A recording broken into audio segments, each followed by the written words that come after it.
I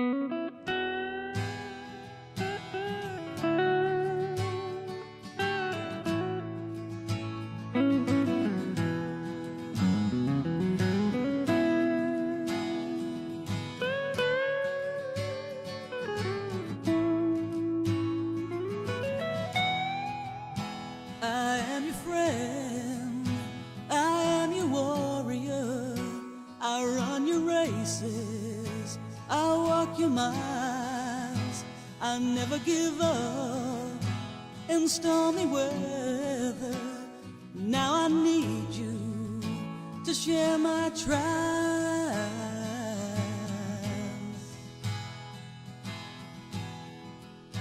My eyes are open, my heart is true, my words unspoken are all for you. My hope is brave, our bond is strong. I stand for freedom, oh hear my song.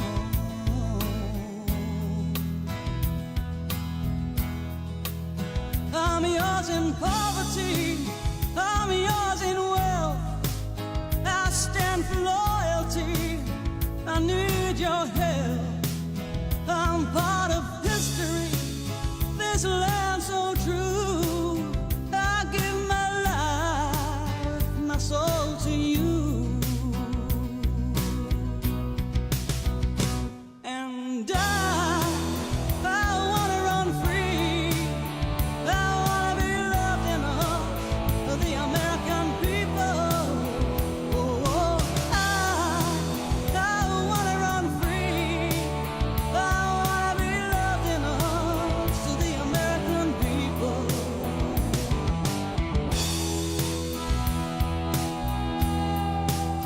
I've carried soldiers, I've carried babes, I've run the gauntlet to the grave. I'm sound of heart and sure of pride, if you will stand right by my side.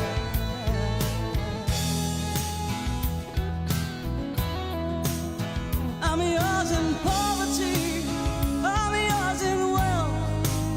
I stand for loyalty, I need your help. I'm part of history, this land so true. I give my life, my soul to you. And I wanna run free, I wanna be loved in the hearts of the American people. Oh, I wanna run free, I wanna be loved in the hearts of the American people. Oh, I wanna run free, I wanna be loved in the hearts of the American people.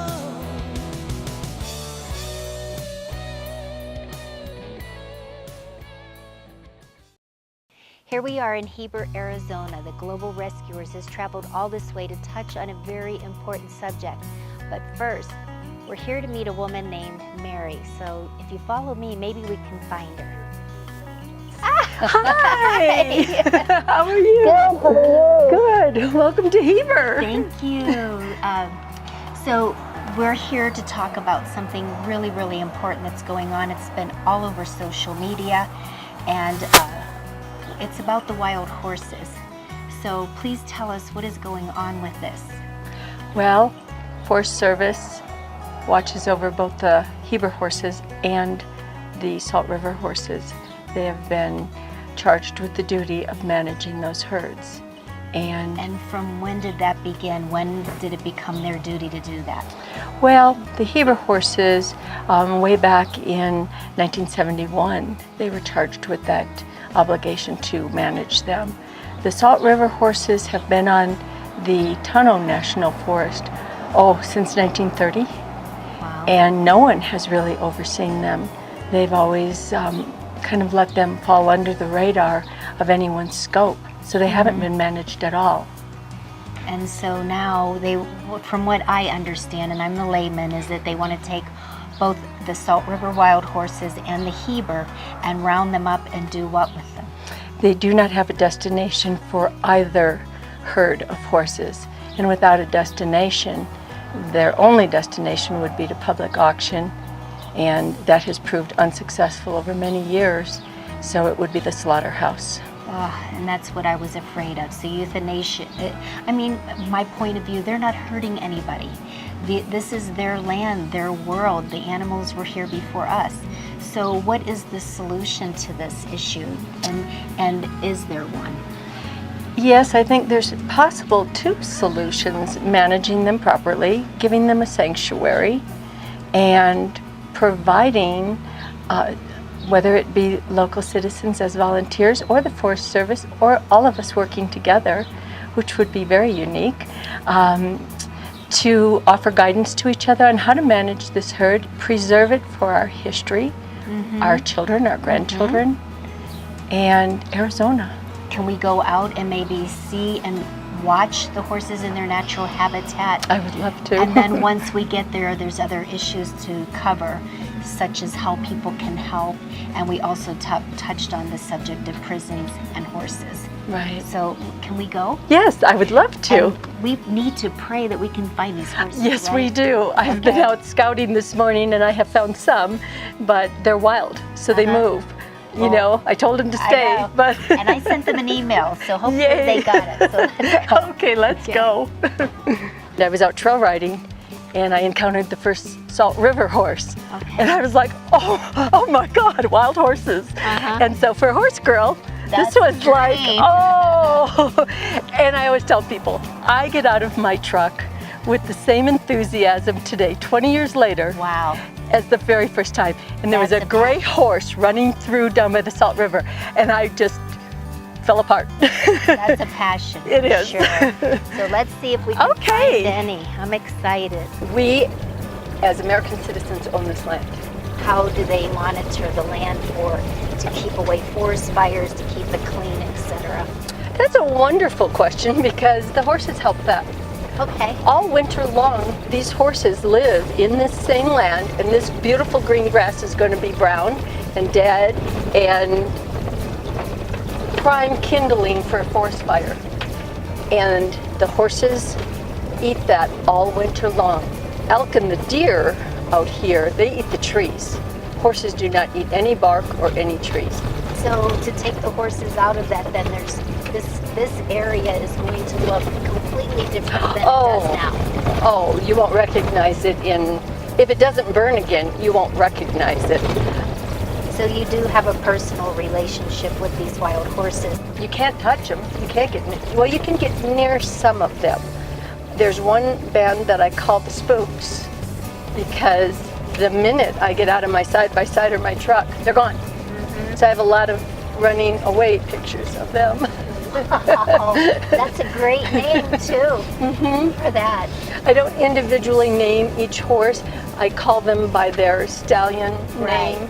So you've never ever touched a wild horse? I have a rule, and when the babies, because the babies are nosy, and they will come close, and I'll say, no, no, no, no, no. If I touch you, you're not wild anymore.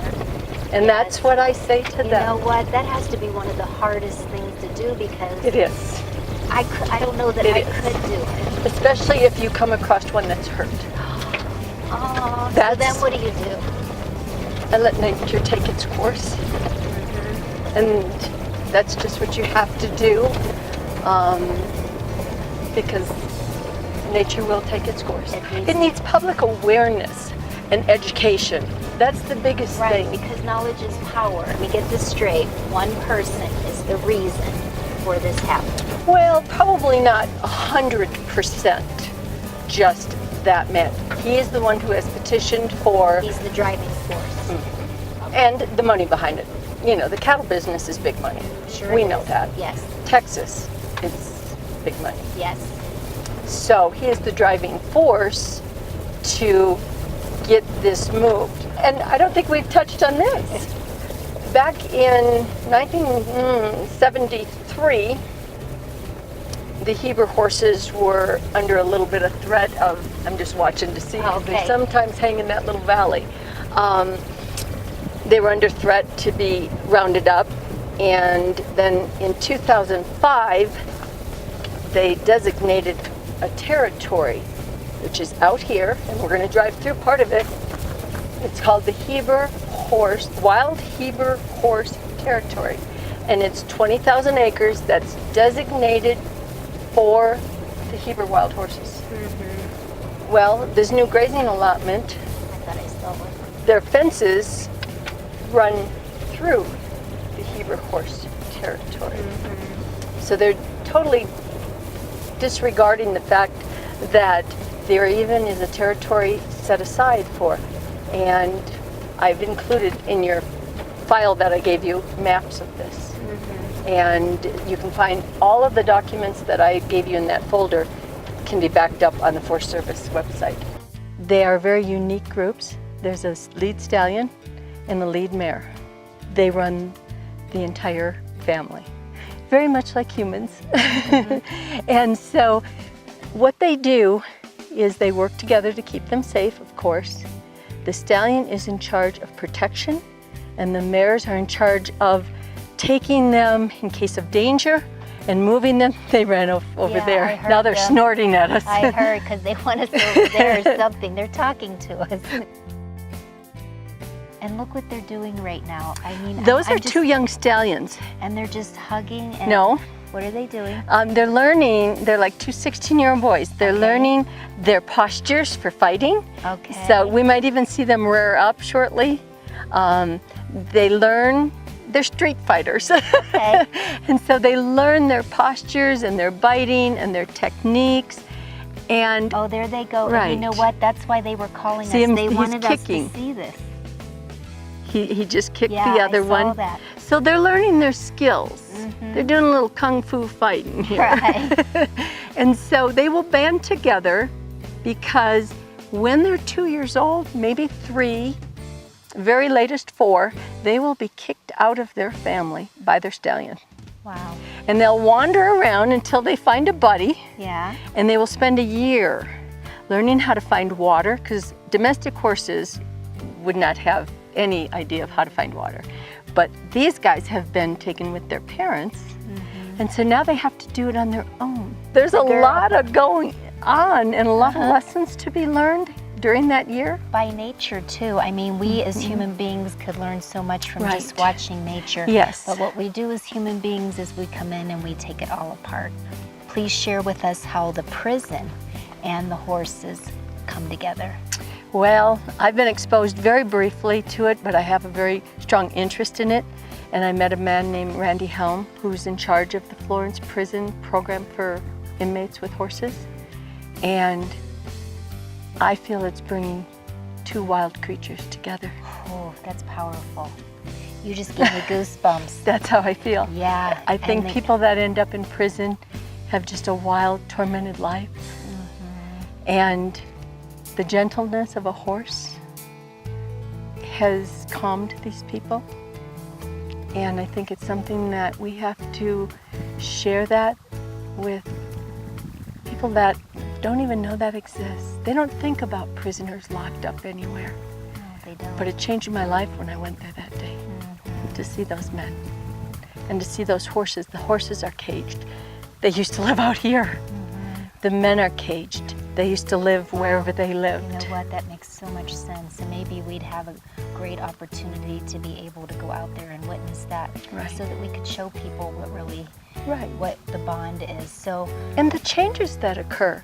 right. The prisoners, from my brief understanding, they have to gain their privilege to work in the horse program. It's not handed to them. And I believe I get that too. Right. That whole concept is something that needs to happen. Right. So let's take this a little bit further and continue the conversation on the solution, because we can talk about the problem of the Heber and the Salt River horses being gathered up and taken away, but how do we stop this? What can I do? What can you do? What can the community do to stop this? Well, I think that all the herds should be left well, I would love to see them left just as they are. Reality is not probably going to be that. But I don't think they should strip our lands and leave these horses inviolable genetically, that they can't reproduce and continue. These horses have been here since our early settlers. That's how they got here. Well, I'm a crazy woman that is a believer, and I believe that we can keep the reality like it is contained right now.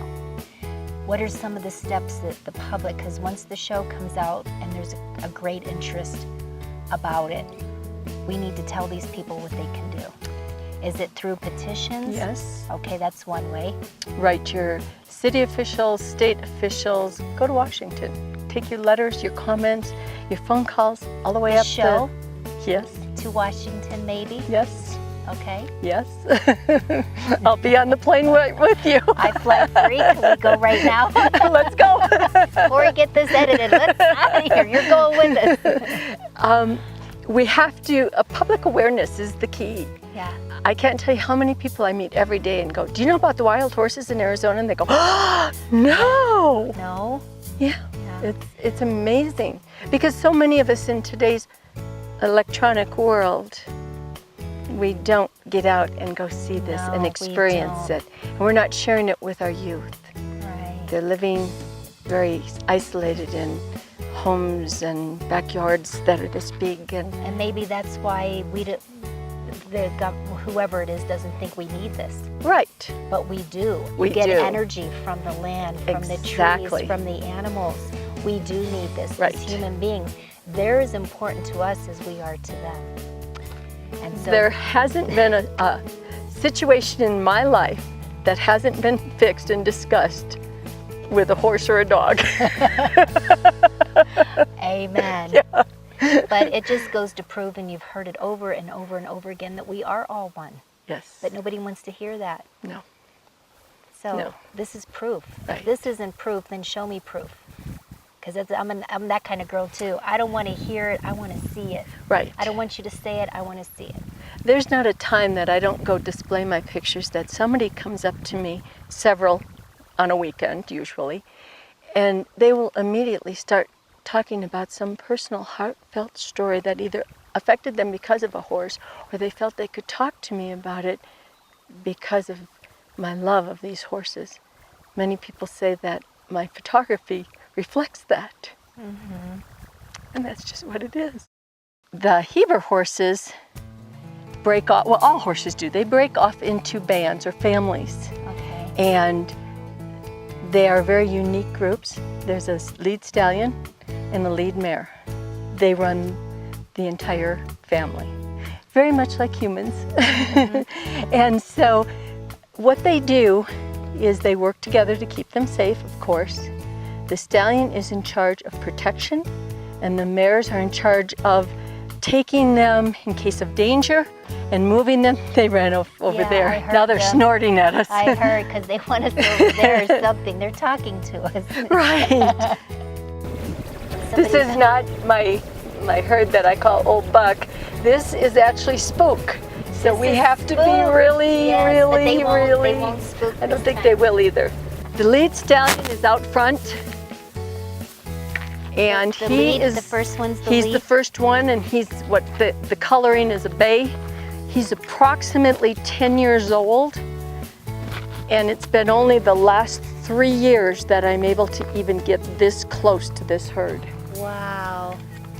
Mary, this is beautiful. I am so grateful. So you've got a couple of babies in here. Okay. You've got mostly, Oh, I see the little baby. and those were born this year. Oh. So you've got, and then the next shorter ones in between where that littlest one is, they are yearlings. They were born last year. And then those are our mares back there with one little baby. You do want to keep your distance to keep them wild. I always encourage people to shoot with a telephoto if they're out here photographing. Never feed these horses because their system is used to this right here, not alfalfa and all kinds of additives that will actually cause a thing in horses that's called colic, and it can cause death. The worst thing that happens when they do a roundup is they come in and they just push them all into capture pens, and then they separate them. As they get them into one big holding pen, then there's chutes. The stallions will go here, the babies will go here, and the mares will go here. It's not good. The stallions fight because Yeah. they're in these close Wow. and they hear their mares screaming. The mares are screaming because their babies are screaming. Yeah. And you watch this and you go, do you have a heart at all? Right. Are you human? Mm-hmm. And that's what they do.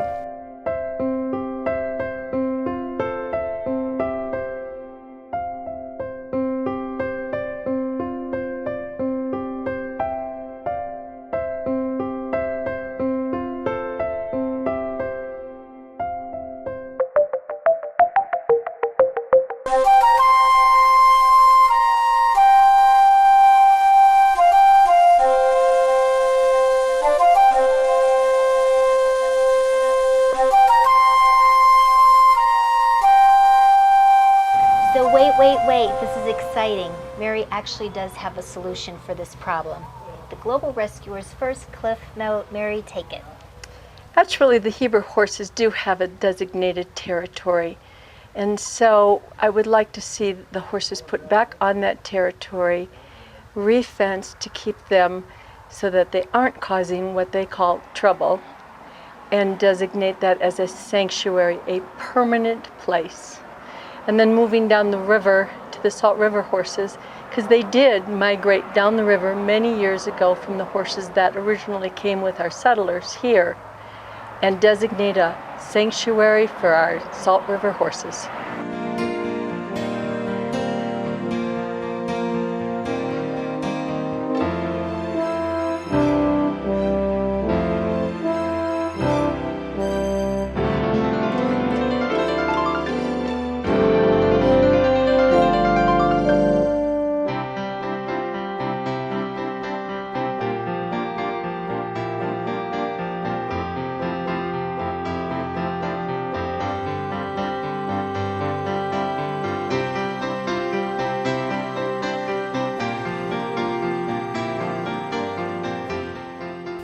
Just as the wildflower grows it naturally in its environment, so should these horses. We're begging and pleading, please, leave well enough alone. This is Kimberly reminding you, this is not just a show, this is a movement, and we will see you next time.